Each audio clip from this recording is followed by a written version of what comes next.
Hi France, welcome to training topics. என்ன பார்க்க போனால் தனுஷ் அண்ணாவோட நெக்ஸ்ட் ப்ராஜெக்ட் வந்து பண்ண ஆனந்த் சார் கூட தேரி இஷ்குமே திரைப்படம் வந்து எடுக்க போகிறாங்க அப்படி சொல்லிப்போம். ராஜ்ஹானா 2வோட அம்பிகாபதி பார்ட் 2வோட சீக்குவலாக வந்து பார்த்தா தேரி இஷ்குமே திரைப்படம் இருக்கும் அப்படின்ற மாதிரி ஷேர் பண்ணிட்டு இருந்தாங்களே. ஸோ இப்போ அதுக்கான ஷூட்டிங் ஒர்க் வந்து பண்ண ஸ்டார்ட் ஆகி போயிட்டுருக்கு. ஸோ தனுஷ் அண்ணா நீங்கள் பார்த்துருப்பீங்க, ஆனந்த் சார் டேரக்டர் கூட வந்து ஒரு பிக்லாம் வந்து ஷேர் பண்ணியிருப்பாப்புல. க்ளீன் ஷேவ் லுக்கில் வந்து பார்க்க சின்ன பையன் மாதிரி இருக்காப்புல. ஸோ வந்து இதை பற்றி வந்து டைம்ஸ்ல வந்து ஷேர் பண்ணியிருக்காங்க. டைம்ஸ்ல வந்து ஒரு ஃபேமஸான இங்கிலீஷ் நியூஸ் பேப்பர் சொல்லலாம் இந்தியாவில் வந்து. ஸோ அதில் என்னடா சொல்லியிருக்காங்க பார்த்தா, ஏஜிங் டெக்னாலஜி வந்து இவருக்கு தேவையே இல்லைங்க. தனுஷ்க்கு பார்க்கவே சின்ன பையன் மாதிரி பல்போல் ஒரு க்ளீன் ஷேவ் மட்டும் பண்ணால் போகிறோம், பார்க்கவே சின்ன பையன் மாதிரி மாறிடுவாப்பில் அப்படின்னு சொல்லிட்டு நம்ம தனுஷ்னை வந்து பண்ணால் பேசியிருக்காங்க இட்லி கடையோட அந்த பிக்சரை வச்சு.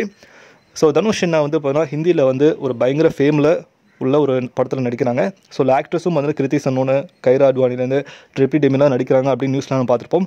ஸோ அது வந்து பயங்கர எக்ஸைட்மெண்ட்டாக இருக்குது. எப்படி இருக்க போகுது அந்த லவ் ஸ்டோரி, லவ் ஜர்னி எப்படி கண்டினியூ ஆகுது, அம்பிகாபதியோட பார்ட் 2வோட சீக்வல் நம்ம வந்து தனுஷ்னா பார்க்க போகிறோம். இட்லி கடையோட ஃபர்ஸ்ட் லுக்கும் வரதுக்கான வாய்ப்பு அதிகமாகவே இருக்குது இந்த வீக்கில். ஸோ இதை பற்றி உங்களுக்கு கமெண்ட் பண்ணுங்கள். மேலும் சேனல் பிடிச்சா லைக் பண்ணுங்கள், ஷேர் பண்ணுங்கள், சப்ஸ்கிரைப் பண்ணுங்கள், மறக்காம பெல் ஐகான் லைக் பண்ணுங்கள். மகிழ்ச்சி.